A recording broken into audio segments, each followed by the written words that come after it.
नमस्कार दोस्तों, आप सभी का स्वागत है हमारे इस अद्भुत चैनल पर। आज हम आपके लिए लेकर आए हैं राजा महाराजा की एक ऐसी पुरानी रहस्यमयी कहानी जिसे सुनकर आपके रोंगटे खड़े हो जाएंगे और आप आखिर तक जुड़े रहेंगे। लेकिन कहानी शुरू करने से पहले एक छोटा सा सवाल। आप ये वीडियो कहाँ से देख रहे हैं? गांव से या शहर से? और कितने बजे देख रहे हैं? सुबह, दोपहर या देर रात? जल्दी से नीचे कमेंट में लिखकर बताइए। और हाँ दोस्तों, अगर आपको ऐसी कहानियां सुनना पसंद है तो चैनल को अभी सब्सक्राइब कर लीजिए और घंटी का बटन दबा दीजिए ताकि अगली रोचक कहानी सबसे पहले आप तक पहुंचे।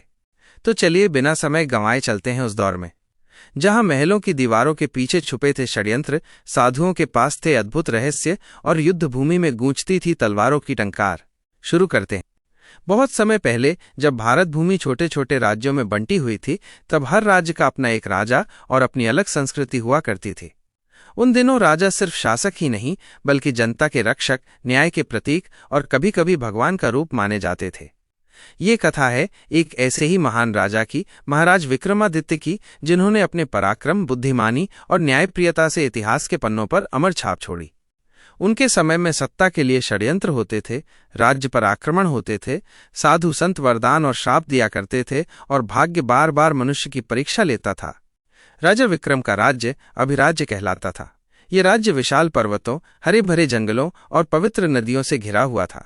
राज्य समृद्ध था, फसलें खूब होती थीं, प्रजा सुखी थी और नगर सोने चांदी के आभूषणों से दमकते थे। लेकिन हर समृद्ध राज्य की तरह दुश्मन भी थे। पड़ोसी राज्य का राजा महाराज रणधीर अभिराज्य को जीतना चाहता था। रणधीर चतुर, लालची और युद्ध कला में माहिर था। उसकी सेना विशाल थी, लेकिन जनता उस पर खुश नहीं थी क्योंकि वो निर्दयी और करदाता था। विक्रम का महल अद्भुत था। ऊंची ऊंची दीवारें, कीमती रत्नों से जड़े खंभे और सोने की झिलमिल करती छतें। महल में संगीत, नृत्य और रानियों की हंसी ठिठोली गूंजती रहती थी। राजा की मुख्य रानी राजमाता पद्मावती थीं, जो अत्यंत बुद्धिमान और धर्मपरायण थीं। उनका पुत्र राजकुमार आदित्य युवराज था, जो युद्ध कला और राजनीति में निपुण था। रहस्यमयी साधु और विजय तंत्र। एक दिन महल के द्वार पर एक साधु आया। उसकी आंखें अंगारों की तरह लाल थीं, चेहरे पर अजीब सी चमक थी। उसने राजा से कहा, महाराज, आपके राज्य पर शीघ्र ही संकट आने वाला है। यदि आपने मेरी बात न मानी तो राज्य पराजित हो जाएगा। राजा ने विनम्रता से पूछा, गुरुदेव, उपाय क्या है?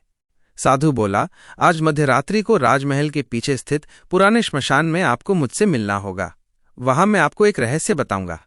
राजा को बात अजीब लगी, लेकिन भविष्य के संकट की आशंका ने उन्हें बेचैन कर दिया।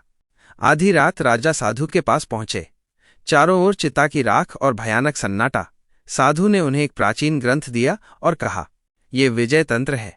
इसमें युद्ध में विजय पाने के गुप्त मंत्र लिखे हैं, लेकिन इसे पाने के बाद आपके जीवन में परीक्षाएं आएंगी।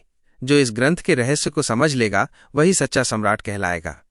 राजा ने ग्रंथ ले लिया, लेकिन उन्हें पता नहीं था कि यह ग्रंथ सिर्फ आशीर्वाद ही नहीं, श्राप भी था। षड्यंत्र और संकट का आगमन। उसी समय पड़ोसी राज्य का राजा रणधीर महल में अपने जासूसों को भेज चुका था। उसे पता चला कि विक्रम के पास कोई रहस्यमयी ग्रंथ आ गया है। उसने गुप्तचरों को आदेश दिया कि ग्रंथ को चुरा लाया जाए। महल में षड्यंत्र होने लगे।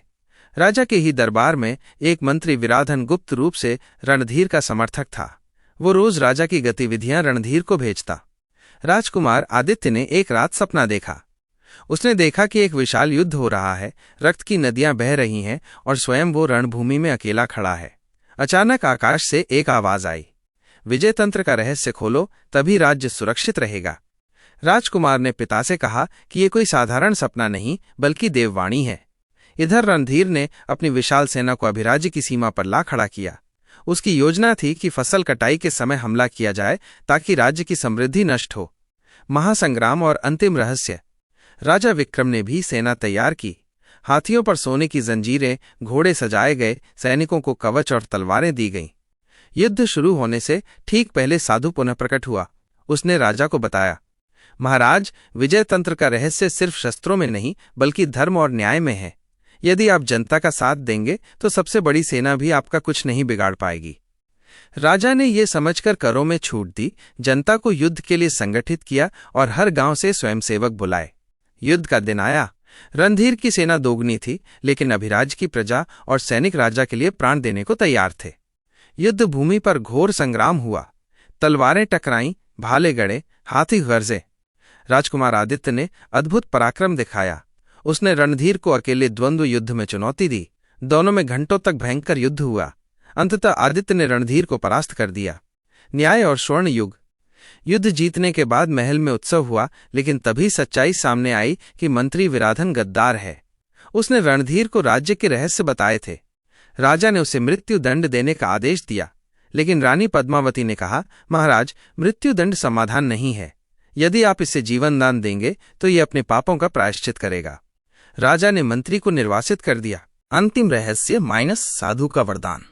युद्ध के बाद साधु अंतिम बार प्रकट हुआ और बोला, महाराज, आपने समझ लिया कि असली शक्ति जनता का विश्वास है।